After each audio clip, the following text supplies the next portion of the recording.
పంచాయతీరాజ్ దివస్ కార్యక్రమంలో పీఎం నరేంద్ర మోడీ మాట్లాడుతున్నారు. లైవ్ లో చూద్దాం. हमारी सरकार प्राथमिकता के आधार पर काम कर रही है।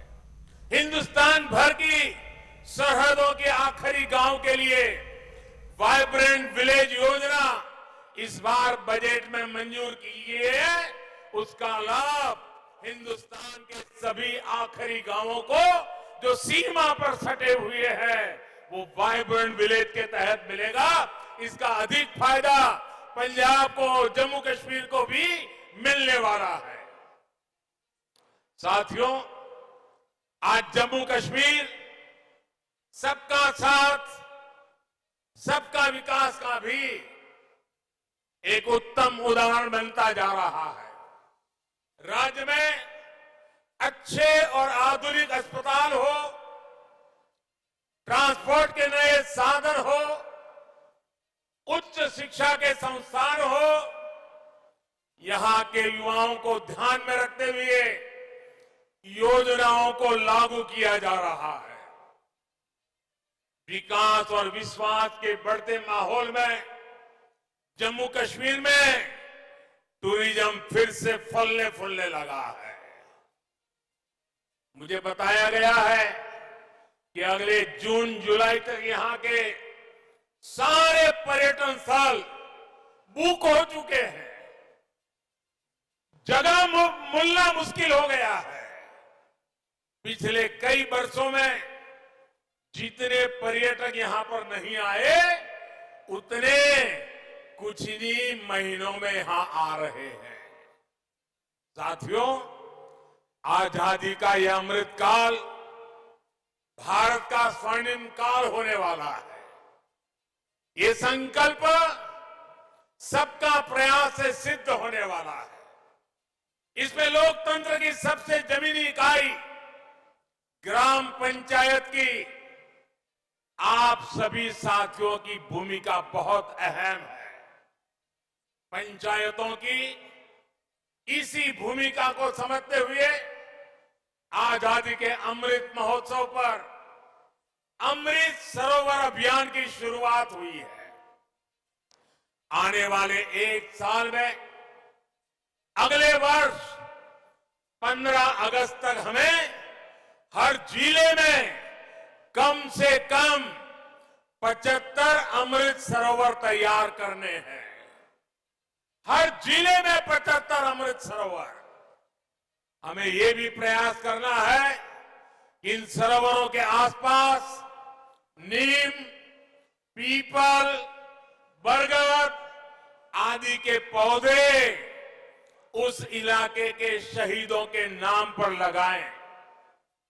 और कोशिश ये भी करनी है कि जब ये अमृत सरोवर का आरंभ करते हो, शिलान्यास करते हो, तो उस शिलान्यास भी किसी न किसी शहीद के परिवार के हाथों से, किसी स्वतंत्र सेनानी के परिवार के हाथों से कराएं।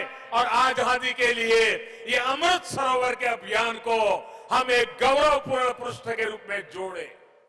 भाइयों और बहनों, बीते सालों में पंचायतों को अधिक अधिकार, अधिक पारदर्शिता और टेक्नोलॉजी से जोड़ने के लिए निरंतर प्रयास किए जा रहे हैं।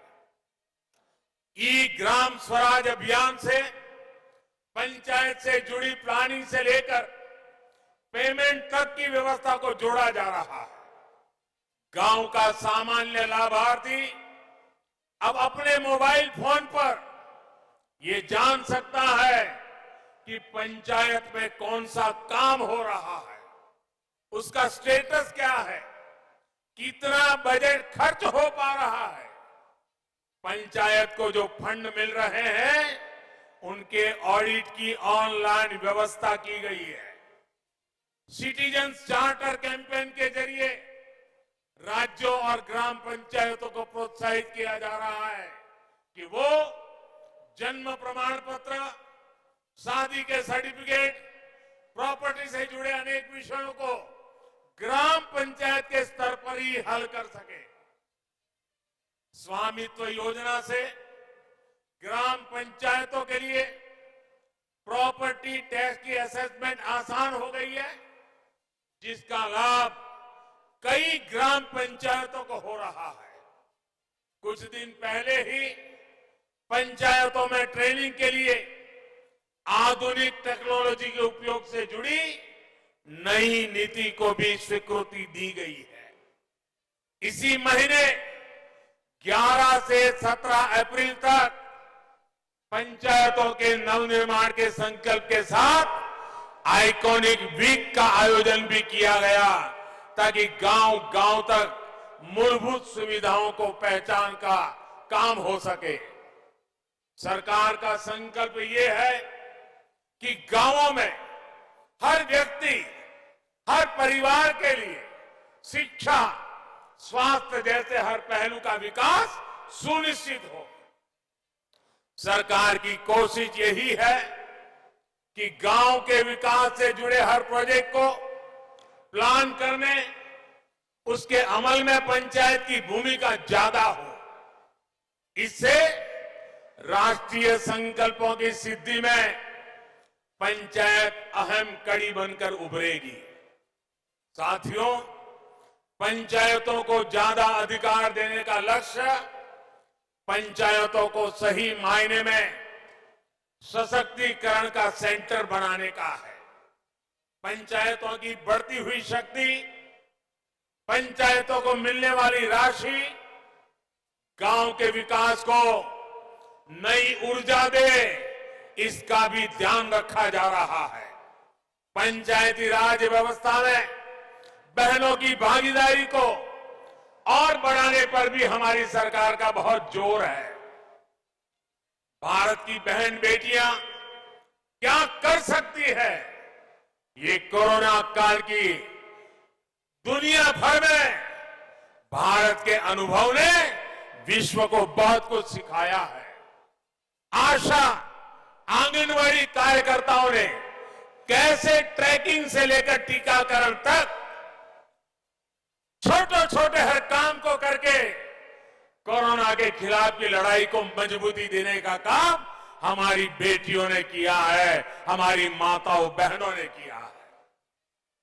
गांव के स्वास्थ्य और पोषण से जुड़ा नेटवर्क महिला शक्ति से ही अपनी ऊर्जा पा रहा है।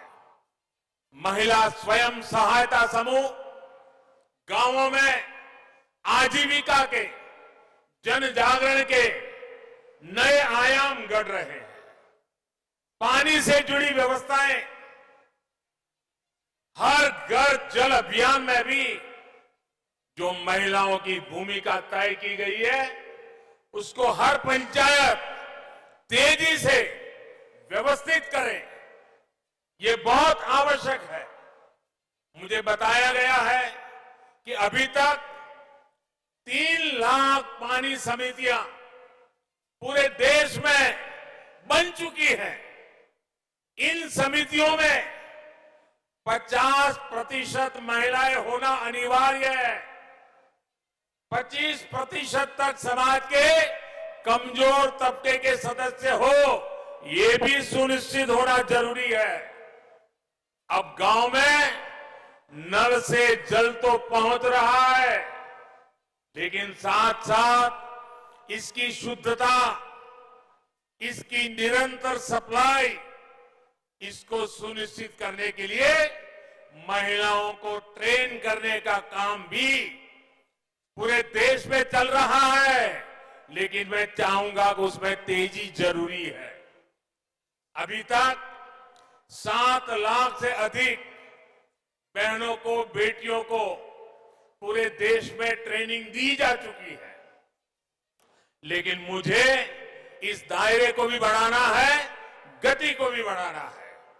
मेरा आज देश भर की पंचायतों से आग्रह है कि जहां अभी ये व्यवस्था नहीं हुई है, वहां इसको जल्द से जल्द लागू किया जाए। गुजरात में लंबे अरसे तक मैं मुख्यमंत्री रहा और मैंने अनुभव किया है कि जब मैंने गुजरात में पानी का काम महिलाओं के हाथ में दिया गांवों में पानी की व्यवस्था की चिंता महिलाओं ने इतनी बखूबी की, क्योंकि पानी न होने का मतलब क्या होता है वो महिलाएं ज्यादा समझती है। और बड़ी संवेदनशीलता के साथ, जिम्मेदारी के साथ काम किया।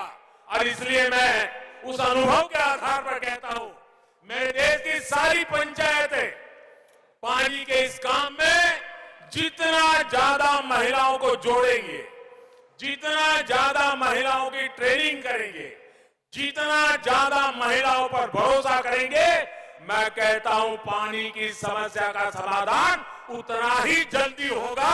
मेरे शब्दों पर विश्वास कीजिए, हमारी माताओं बहनों की शक्ति पे भरोसा कीजिए। गांव में हर स्तर पर बहनों बेटियों की भागीदारी को हमें बढ़ाना है, उन्हें प्रोत्साहन देना है। भाई और बहनों, भारत की ग्राम पंचायतों के पास फंड्स और रेवेन्यू का एक लोकल मॉडल भी होना जरूरी है।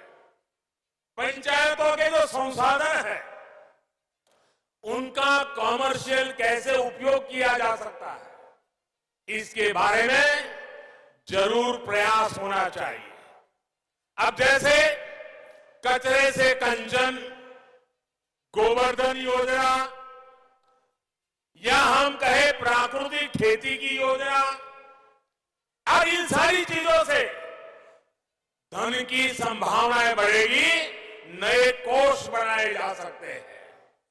बायोगैस, बायो सीएनजी, जैविक खाद, इसके लिए छोटे छोटे प्लांट भी लगे, इससे भी गांव की आय बढ़ सकती है। इसके लिए कोशिश करनी चाहिए और इसके लिए कचरे का बेहतर मैनेजमेंट जरूरी है। मैं आज गांव के लोगों से, पंचायत के लोगों से आग्रह करूंगा कि दूसरे एनजीओ के साथ मिलकर के और संगठनों